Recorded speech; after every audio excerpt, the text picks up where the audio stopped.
Hello, everybody. We might get started and get underway. Terrific to have you joining us. As you may know, my name's Marty Nicholas. I'm Black Dot's Managing Director. I'm really pleased to be joined today by Abhik Sen Gupta, and we're going to split parts of our webinar today as we go through the course of trying to help you as business leaders start to make some important but some really emerging decisions to set you up for evolving and growing in a very planful and a very deliberate way through the pandemic. And the focus today largely is on phase 2 of the 3-step recovery cycle and process we outlined in our last webinar. And importantly, we've got a good opportunity to spend some time today talking to you more specifically about some of the courses of action that you might choose to take to really progress. I'm wearing a Lifeblood sticker today. You might notice on top of my heart I got blood this morning. If anyone's looking for a great opportunity to get out and find a legitimate excuse to flap your wings and enjoy what's a pretty quiet and eerie experience in town, get on down to the Hunter Street team or have a look at Lifeblood for some of the donor centres that can assist them in keeping blood supply up at a really important period. But just for context and background, and again, you'll be kind of familiar with this a little bit from some of our earlier pieces.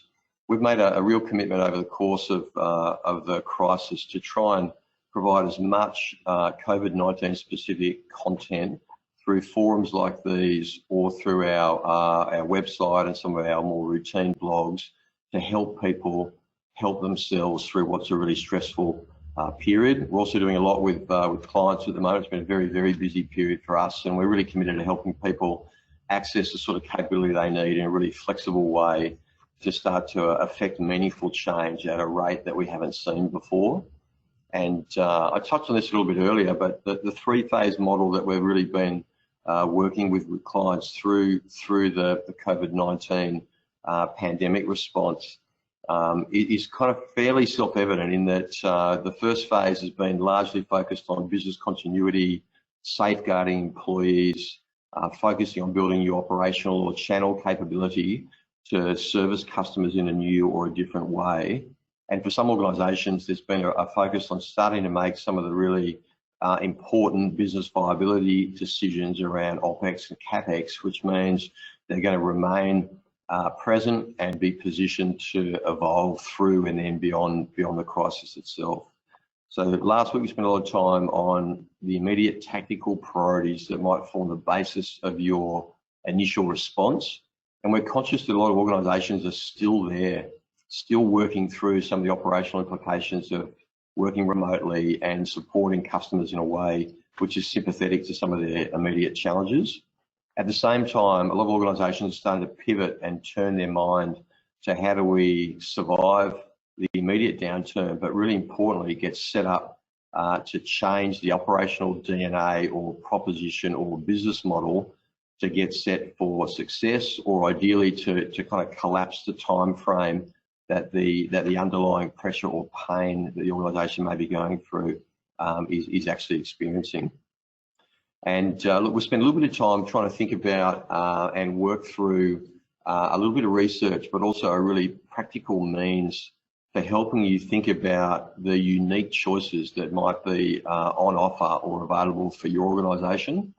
And a lot of you have had some familiarity with our omni-channel market maturity framework, which effectively shows that, the stages an organisation might go through as they move away from being somewhat dominant or under, from an underlying perspective, beholden to a single channel in the way they go to market. So a lot of the more traditional B2B sales organisations have been leaning on relationship selling as their primary channel for customer engagement, right through to early experiments with new channels, trying to pull them together in a more aligned way before integrating them into a truly seamless omni-channel experience.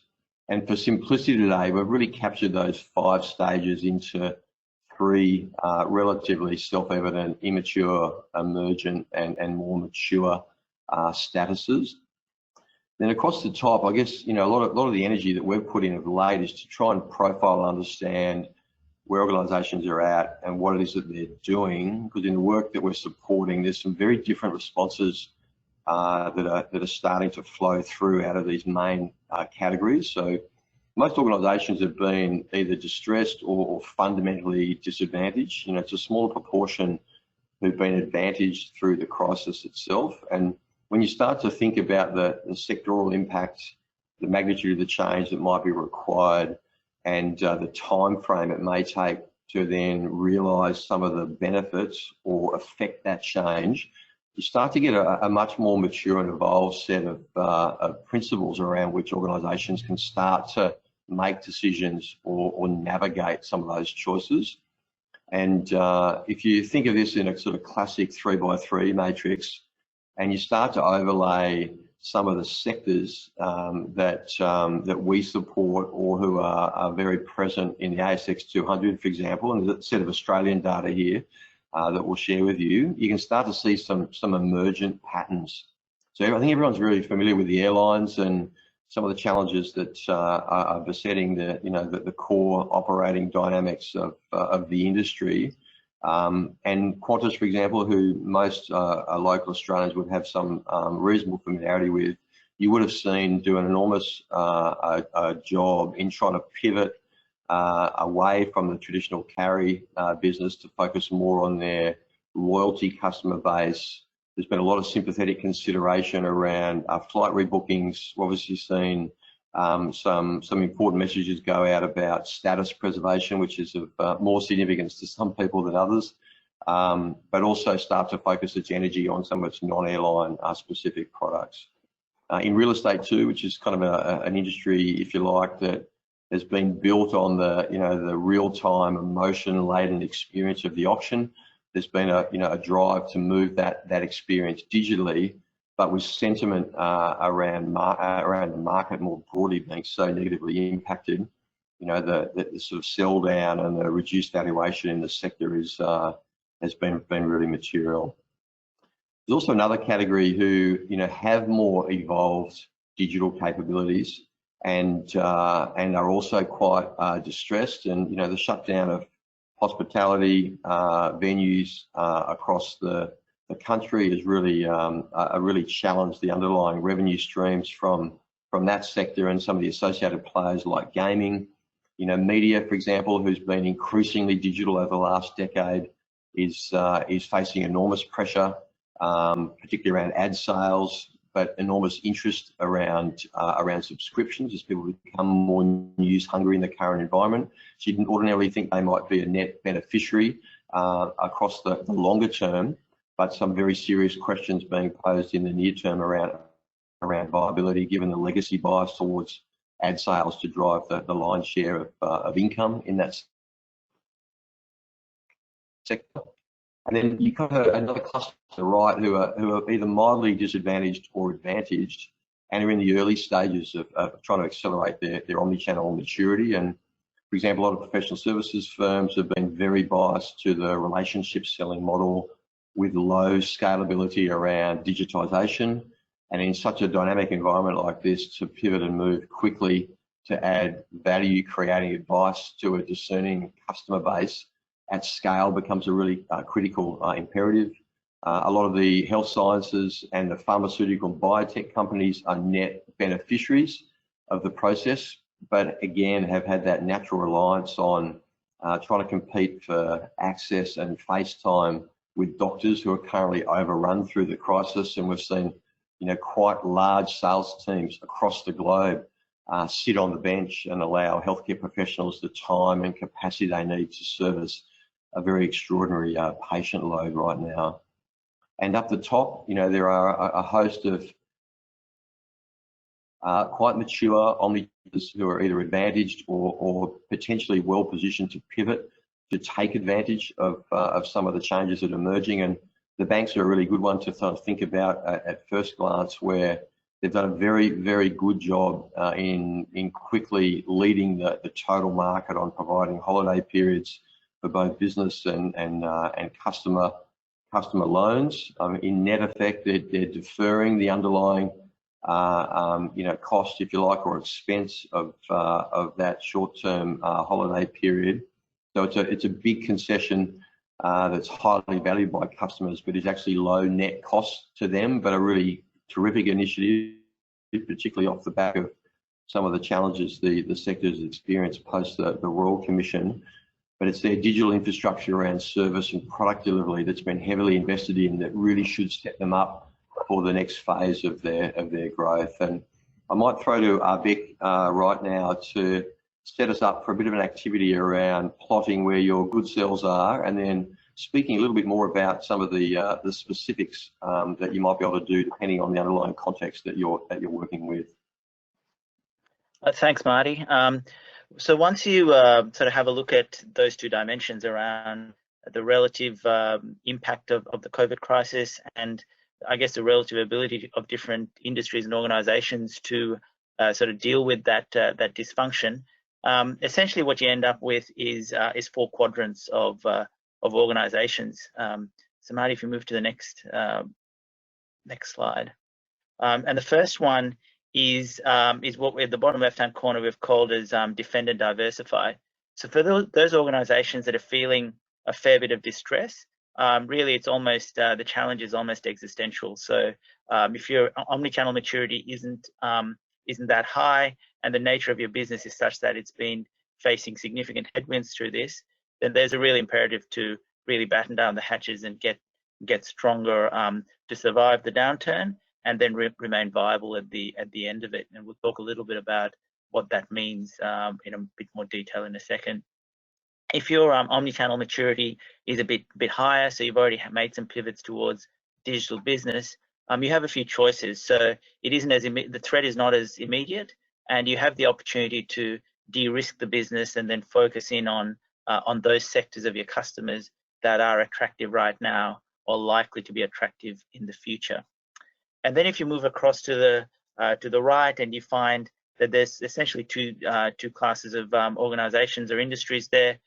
Firstly, there's the ones who have the opportunity, because the change hasn't been as radical, or they might be facing some sort of advantage as a result of the COVID dislocation, but their channel maturity is not as high, and so they're not really positioned to take advantage of that privileged position. So the opportunity there is really to invest in maturing those omnichannel capabilities pretty quickly, so that you can align to where the market is moving to now, and chances are will stay in the future.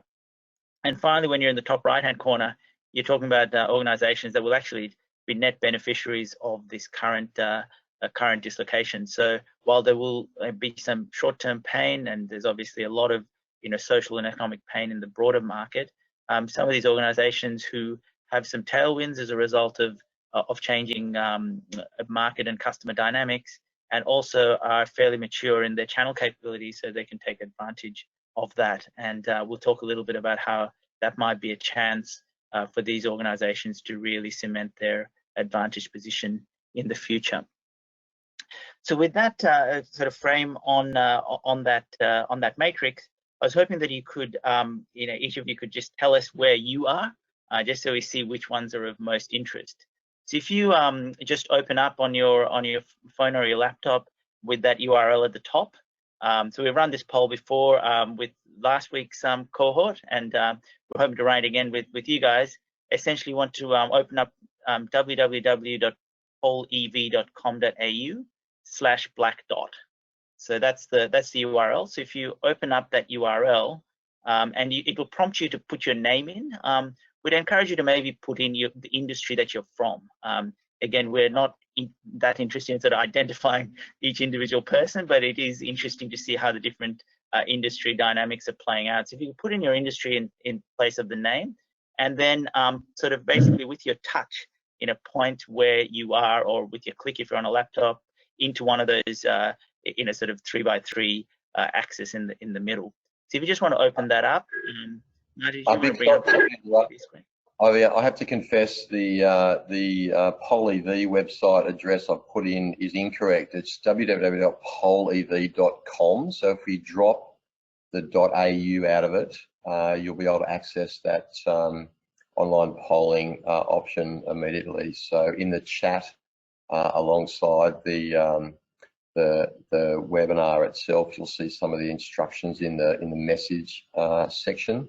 So just www.pollev.com/black dot.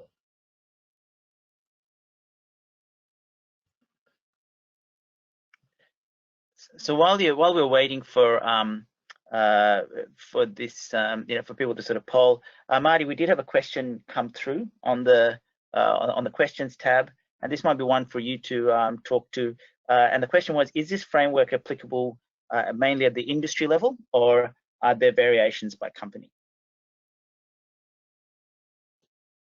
Yeah, cool. Thanks, Arbik. It's a good question, and it's important to kind of not be too narrowly boxed or defined by the place or the position that we put the ASX industry sectors in, because in reality there's really significant variation between organisations, particularly around the omni-channel maturity and also around the level of sector impact or the magnitude of the distress. So, the ability to sort of pivot and potentially take advantage, or, whether you're falling on, either side of one of the lines in terms of the four major strategic choices we're laying out, there's a huge degree of variation based on omni-channel maturity, the underlying agile capability of the business, the natural bias to different channels or customer segments.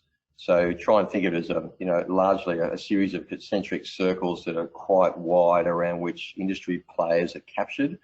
But yeah, lots of variation there, which will impact the speed and the choices that are present to the organisation at any one point in time.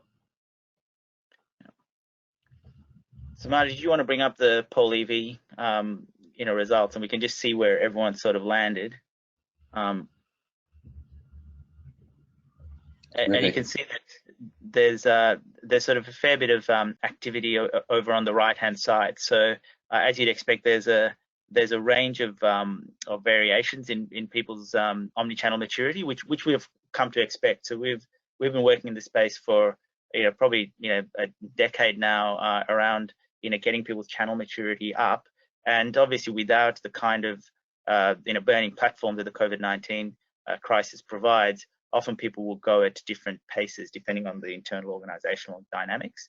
And this is pretty typical of what we experienced from the last cohort last week as well. So we found that there are very few people in that bottom left-hand corner, around sort of 12%, and there are quite a few who are in the privileged position in that sort of top right-hand corner. So about a third of all organizations that we've been polling seem to be in that situation where we've got a few choices that you can make. So thank you for doing that. If you do have any questions, please put them in on the right hand side of the webinar, and we'll try and answer them as we go, or we can circle back to you with any answers around that. So if we now go into each of the four strategic plays at one at a time. So I guess the first one to start off with is the bottom left hand corner, and as I said, these organizations are actually facing some severe threat. For two reasons. Firstly, because they're generally seeing so 30 to 50% of their value sort of disappearing overnight as a result of this crisis because of fundamental shifts in the marketplace and customer dynamics. But more importantly, it's because the organization just isn't mature enough to sort of move themselves out of that quadrant typically. But there is a pathway out of that, and really the first thing in here is to try and keep the sort of brand and purpose intact. So some of the ways of doing that is to really hero at-risk customers, focus in on the sort of existential issues that some of your customers may be having. So, getting in, helping the people that are at risk, doing the right thing. So it is not easy, for example, for the airlines to be refunding fares and being generous with their policies, but it's absolutely important to help people out in their time of need. Similarly, there'll be certain customer segments that actually have to be defended. So there'll be high value customer segments that you need to get behind, realign the value proposition, think of different ways of serving these customers, especially through digital and remote channels. And it may be stating the obvious, but where there are alternate revenue sources, you want to really double down on them. So if any of you who are on any of the airline database, you'll see that there's a lot more activity around loyalty programs, around credit cards and health insurance and so on. So again, it's just really important that you sort of go into the parts of the portfolio that are still viable. And then on the capability side, it's just super important that you pivot and divert resources into digital channels. Try and find how you can get your core capabilities and apply them into relevant adjacencies. And again, a very simple example there is you can see all the cafes and restaurants, even high-end restaurants now, are doing delivery and takeaway. So again, if you've got capabilities, you need to find a way of monetizing them. You need to find a way of taking your distribution model more digital. And finally, on the operating model side, really important to just really cut back on the OPEX and CAPEX. So this is it's not a time for real sort of what I'd call a sort of paint by numbers cost out. You want to think of where are the costs that you really can do without, minimize those expenses, take advantage of some of the stimulus measures and sort of batten down the hatches while retaining the option to grow when you come out the other side. And this is also the quadrant where a real reset of mindsets and behaviors. Often these organizations have real legacy ways of thinking that reinforces the legacy business models. So you really want to pivot to being much more agile, much more future focused and customer centric in the way you're thinking within your organization. So then moving on to sort of further up. So this cohort of organizations are in a slightly better position because of their relative channel maturity. So that gives you a certain set of choices, and the portfolio decisions don't become as binary. So what you're trying to do here is pivot out of some of the sort of at-risk customer segments and focus in on where is the immediate value. So you have a chance to really over-service and lock in your key accounts, your high-value customers. If your omni-channel maturity is at a sufficiently high level, you can then scale up that demand generation activity, and you actually can make a virtue out of necessity and proactively disrupt some of the conventional ways of working. So again, you're under a bit of risk here, but you do have, because of the more mature capabilities, you have the option of applying the capability in a more deliberate way. And obviously, as we said before, there's a range of capability maturity within each industry. So you can actually take a bit of an attacker strategy. You can do a bit of acquisition of sort of distressed competitors and cement your market position that way.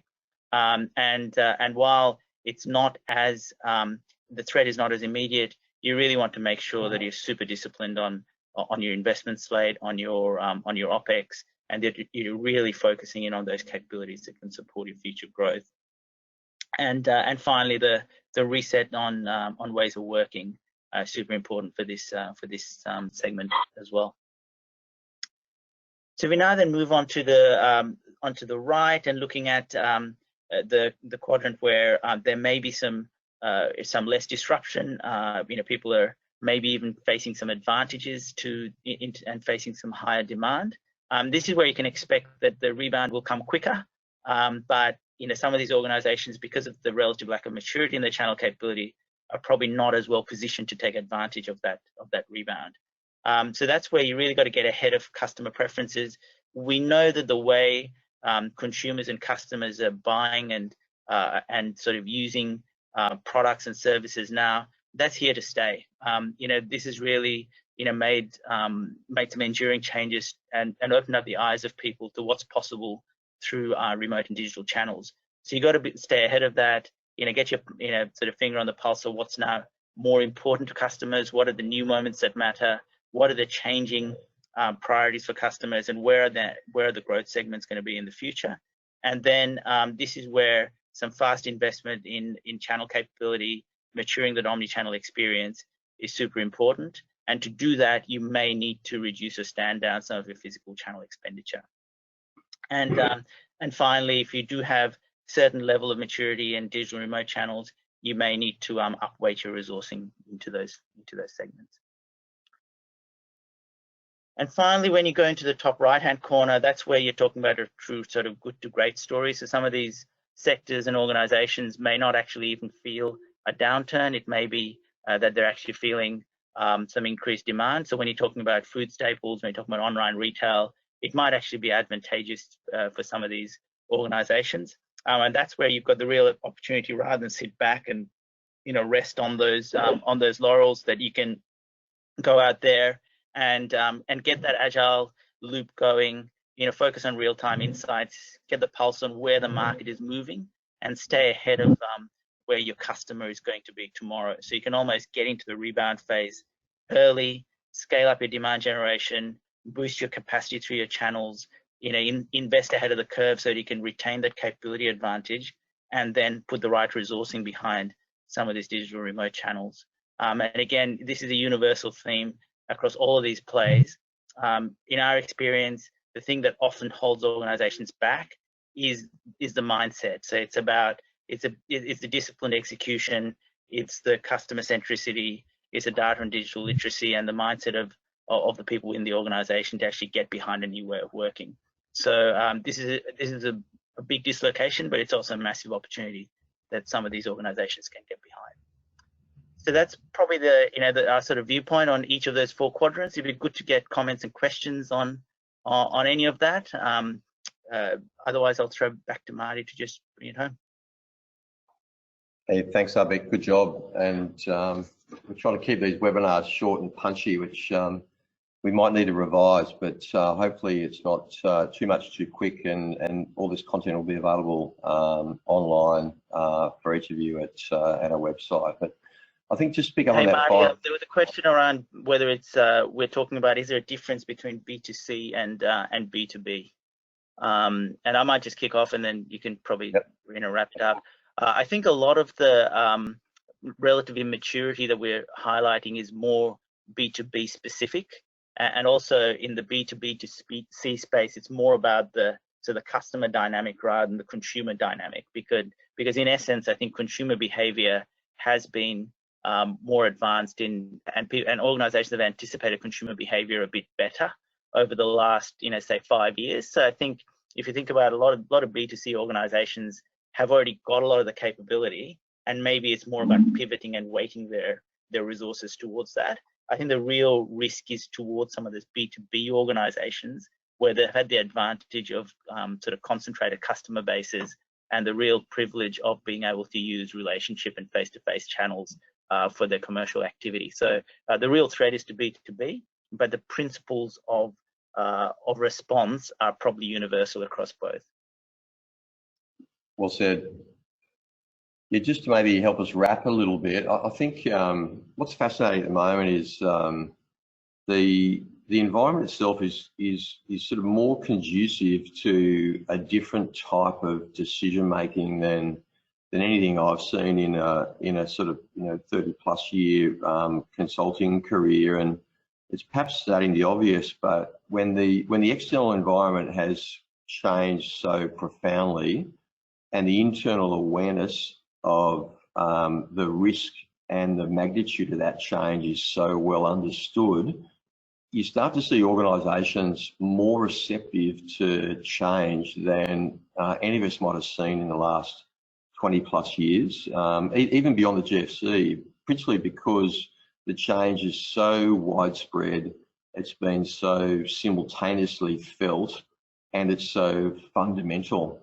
And what we feel is going to be really important in this era, and it's certainly emerging in the work we're doing and in the conversations we're supporting, is the sort of no regrets era of significant decisions around pivots in the go-to-market model, which I think Abhi's described really well, or even in the business model is starting to really land. And as you think about this next stage of crisis management, and as you move out of business continuity and into what next for us, the overarching principles we've shared today are quite universal.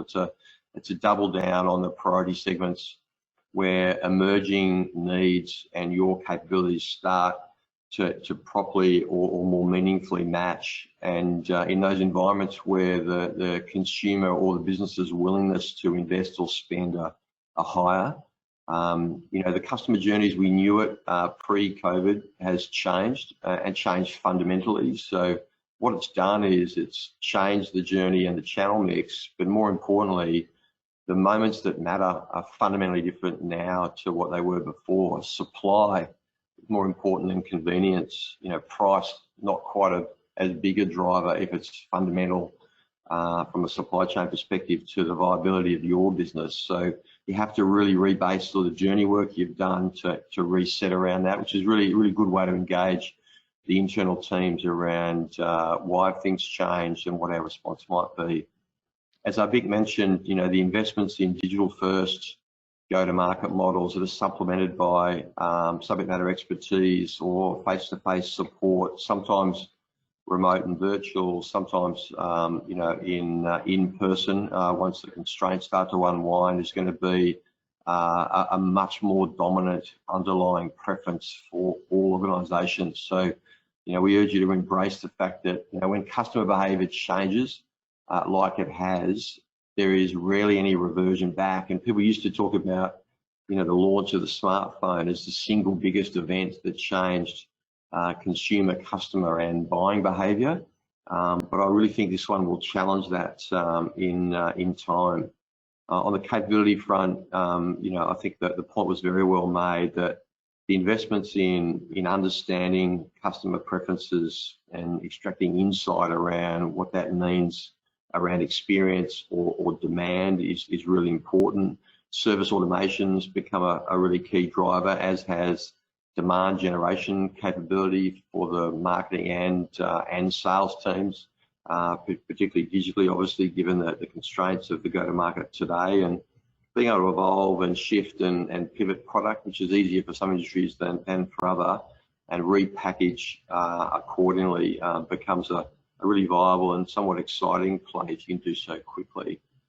And look, lastly, the op model focus and the changes there are very real. So repointing resources to the moments that matter to support the customer experience that you're trying to generate in light of the constraints is a big opportunity. And we're chatting to a couple of FMCG companies during the week who've got 600 odd reps in Australia alone off the road, but helping the grocery segment and the contact centre to deal with some of the spiky demand and change that's happening in that space.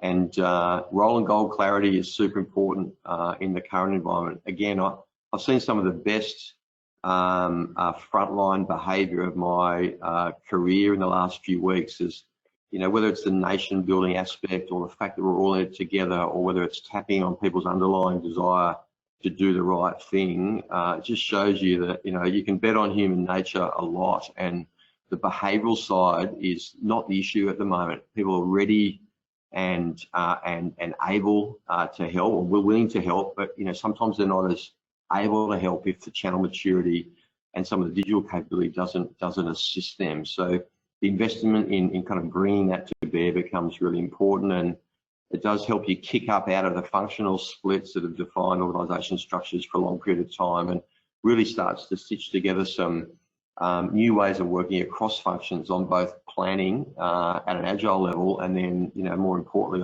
on the execution.